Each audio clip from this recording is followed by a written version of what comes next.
নমস্কার বন্ধুরা, আজ আমি তোমাদের জন্য নিয়ে এসেছি ছোলার শাকের রেসিপি। এর জন্য প্রথমে তোমরা কিছুটা ছোলার শাক নাও, তারপর সেগুলোকে ভালো করে বেছে ধুয়ে নাও এবং খুব ভালো করে মিহি করে কেটে নাও। ছোলার শাক যত মিহি করে কাটবে তত স্বাদ বাড়বে। গ্যাসের আঁচে কড়াই বসিয়ে তাতে প্রয়োজন মতো সর্ষের তেল দাও। সর্ষের তেল গরম হয়ে গেলে আমি এর মধ্যে কয়েকটা কলাইয়ের ডালের বড়ি দেব। ছোলার শাকে একটু বড়ি দিলে খেতে কিন্তু ভালো হয়, তোমরাও কিন্তু চেষ্টা করবে বড়ি দিতে। গ্যাসের আঁচ কিন্তু বড়ি ভাজার সময় একদম আস্তে করে দিও, নইলে কিন্তু বড়ির সাথে সাথে পুড়ে যাবে। এবার ভাজা বড়িগুলো আমি তুলে রেখে দেবো।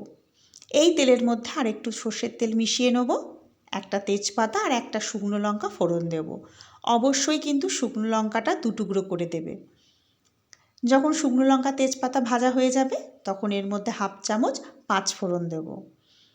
এই ফোড়নটা ভাজা হয়ে গেলে যখন খুব সুন্দর গন্ধ বেরোবে তখন এর মধ্যে দেব কিছুটা বেগুন। আমি এখানে একটা মাঝারি সাইজের বেগুন ছোট টুকরো করে কেটে নিয়েছি, সেই বেগুনটাই এবার তেলের মধ্যে দিয়ে দেবো। যে সমস্ত বন্ধুরা লগ্নস কিচেন সাবস্ক্রাইব করেছো তাদের জানাই অসংখ্য অসংখ্য ধন্যবাদ।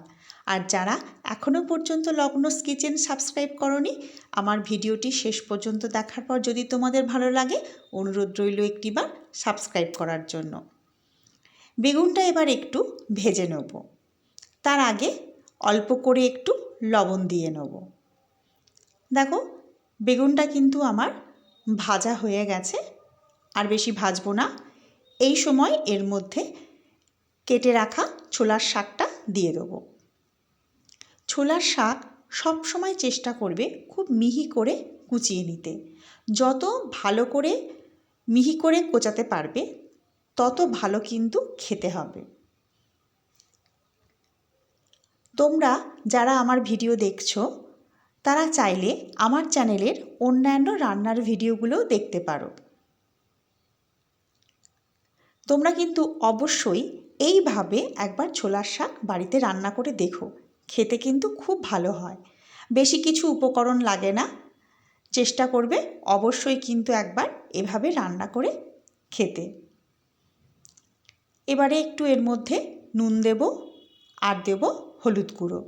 খুব বেশি নুন দিচ্ছি না, প্রয়োজনে আবার পরে মেশাতে পারবো নুন।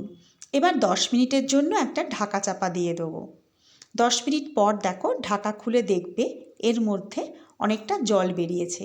এই যে জলটা আছে এই জলেই ছোলার শাক আর বেগুন কিন্তু সেদ্ধ হয়ে যাবে। ছোলার শাক সেদ্ধ হতে একটু সময় লাগে, আমি কিন্তু আবার আর একবার ঢাকা দিয়ে দিয়েছিলাম 5 মিনিটের জন্য। এখন কিন্তু সেই জলটা আর নেই, অনেকটা শুকিয়ে গেছে।